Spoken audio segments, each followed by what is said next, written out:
আহকচোন বাৰু আজি বহুত দিনৰ মই লোকেল মুৰ্গী এটা আনিছোঁ খাওঁ 1 কেজি বনাওঁ যিহেতু আজি মই অলপ বেলেগ ধৰণে বনাব লৈছোঁ কাচকলৰ লগত মাংস আহকচোন কেনেদৰে বনাই দেখাওঁ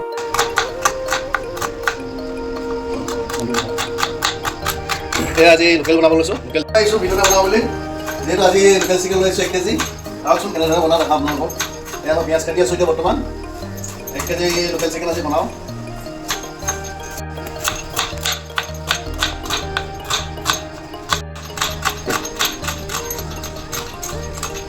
মোৰ পিঁয়াজ কটা হৈ গ'ল মই কাটি লোৱা পিঁয়াজটো ঢালি লৈছোঁ মাংসত যিহেতু মই ভালদৰে মেৰিনেট কৰি অলপ হালকা মছলা দিছোঁ নিজৰ হিচাপত 1 চামুচ মই হালধি দিছোঁ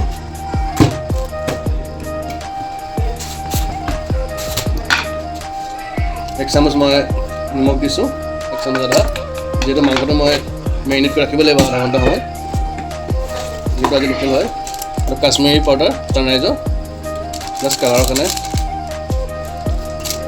মিট মছলা চানৰাইজৰ জিৰা চানৰাইজ কোম্পানী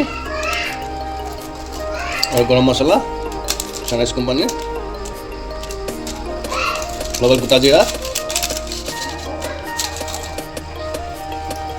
যিটো এয়া হৈছে ঘি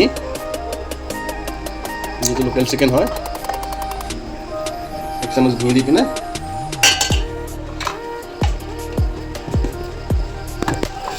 ভালদৰে মাংসটো মেৰিনেট কৰি ৰাখি থওঁ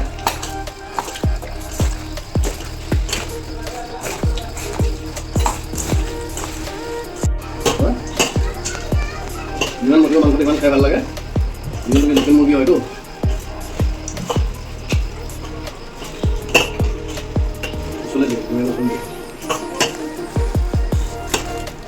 যিমান মুৰ্গী মাংসটো খাই ইমান ভাল লাগে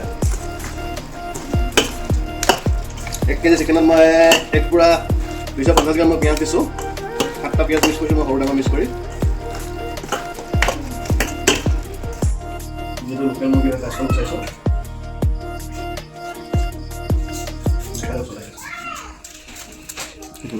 হ'ব এয়া মই কেৰাহী পাতিছোঁ এয়া মই তেল ঢালিছোঁ এয়া মই কাচকল কাটি ৰেডি হৈ গ'ল তেল পকা হৈ গ'ল ফাৰ্ষ্টে মই কাচকলটো ফ্ৰাই কৰি লৈছোঁ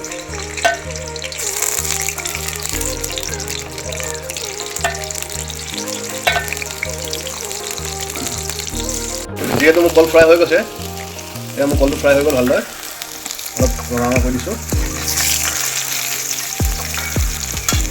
গোটা মছলা দি দিছোঁ মাংসটো ঢালি দিছোঁ গোটা মছলা দিয়াটো মাংসটো দি দিয়া হৈছে যেনেকৈ আমি মই 1 কেজি আনিছোঁ লোকেল চিকেন মাংসটো ভালদৰে মই লৰাই দিছোঁ কথা লৰাই দিছোঁ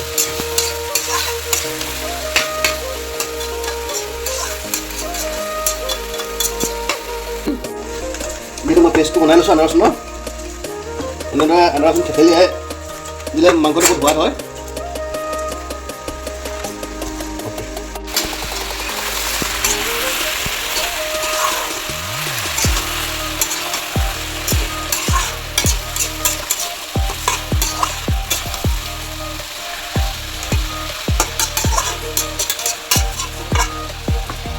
এতিয়া 10 মিনিটৰ কাৰণে হাতৰ ৰাখি দিছোঁ লৰাই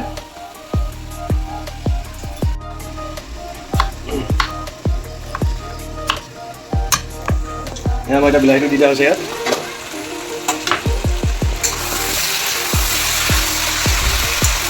যিহেতু মোৰ মাংসৰ পৰা ধুনীয়া কালাৰটো আহি গৈছে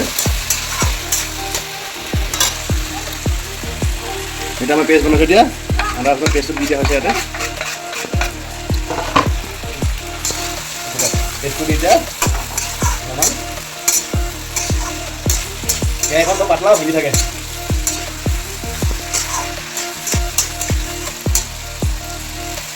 মই কাচকলটো দি দিছোঁ মই কাচকলটো ফ্ৰাই ৰাখিছিলোঁ কাচকলটো দিছোঁ অলপ হিলাই লৈ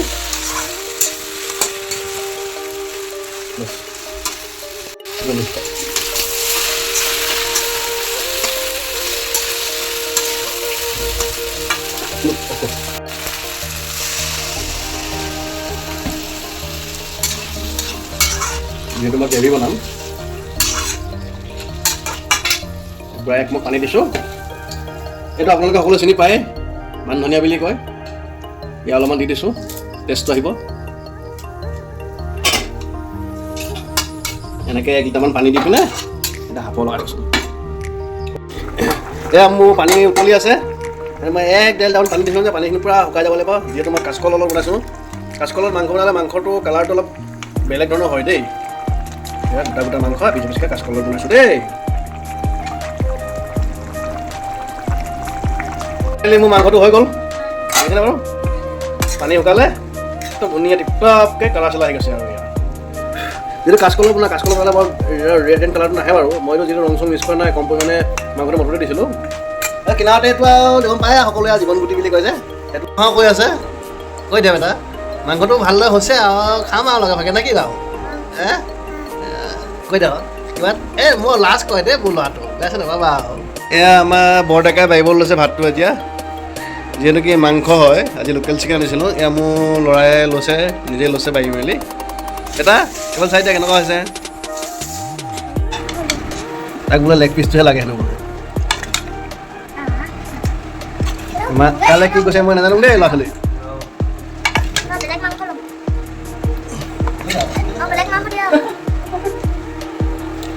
আমি এনেকৈ খাওঁ আৰু দেই, আপোনালোকে খাব, বৰ মজা লাগে খাই।